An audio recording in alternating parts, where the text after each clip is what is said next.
السلام عليكم ورحمة الله وبركاته. تعالوا النهاردة نعمل أحلى وصفة جلاش بالكريم كراميل بطريقة جديدة وسهلة. يعني لو عندك لفة جلاش مركونة كده في الفريزر ومتكسرة، طلعيها بقى واعملي الوصفة دي بقلب جامد، وإن شاء الله هتعجبك وهتظبط معاكي من أول مرة. وأحلى ما في الوصفة دي يا جماعة إنها مش بنضيف سكر كتير، ومش بنسقي الجلاش عسل، بنسقيه كده بصوص الكراميل اللي منه فيه، وبيبقى خفيف جدا وجميل. معايا لفة جلاش قطعتها كده شرايح رفيعة، احنا مش عايزين نقطعها كبير قوي. احلى ما في الوصفة دي ان احنا مش بنلتزم بمقادير، يعني بنستخدم المكونات كده زي ما نحب.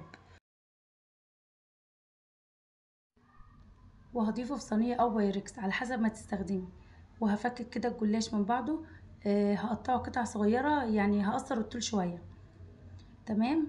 بعد ما اقطعه فككه كويس جدا، هضيف عليه كوباية الا ربع سمنة بلدي وكيس فانيليا. وهشرب بقى كده الجلاش بالسمنه كويس، لحد ما كل الجلاش كده يتغلف بالسمنه، واسويه كويس جدا كده، واضغط عليه بايدي جامد عشان يبقى مظبوط معايا كده بعد ما يطلع. وهدخله على فرن سخن ياخد لون حلو كده من فوق ومن تحت. احنا مش عايزين نسيبه يتحمص وينشف قوي في الفرن وياخد لون غامق. عايزين نديله اللون الذهبي الحلو ده. تعالوا بقى نعمل صوص الكراميل. معايا كوباية لبن، وهضيف عليها 3 معالق سكر. بصوا، هو دي يعني كمية السكر اللي احنا هنضيفها في الوصفة كلها، عشان كده بيبقى خفيف كده وسكره مظبوط جدا. معايا باكت كريم كراميل، ومعاه الكيس الصغير ده، احنا هنركنه على جنب دلوقتي، هنستخدمه في الاخر.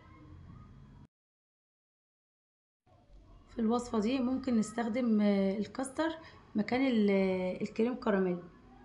وهفضي كيس الكريم كراميل كده في اللبن، وهضيف عليه فانيليا سايلة او بودر على حسب ما تحبي. هقلب الخليط ده على البارد لحد ما نتأكد ان السكر والكريم كراميل دابوا كويس جدا. لازم يا جماعة نقلبه الاول على البارد، وبعد كده نرفعه على النار.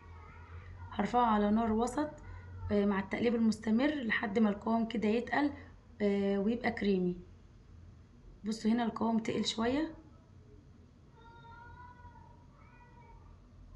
تمام. هرفعه بقى كده من على النار، وهضيف عليه كوباية لبن بدرجة حرارة المطبخ، يعني مش سخنة ومش ساقعة. ركزوا، انا كده طفيت النار، وهقلب بقى كده الخليط كويس جدا مع بعض. ولو حصل والخليط ده اتكتل معاكم او كلكع، اضربوه كده في الخلاط ضربتين وهيفك، هيبقى تمام معاكم. هفضي بقى كده الخليط في حاجة كده واركنه على جنب يبرد تماما.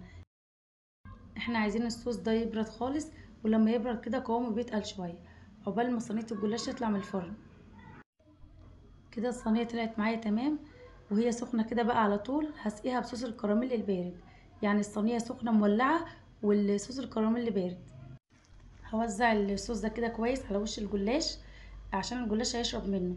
فاكرين بقى كيس الكراميل الصغير اللي قلت لكم هنستخدمه في الاخر؟ هنزين بيه كده وش الجلاش، هعمله خطوط كده بيدي شكل جميل.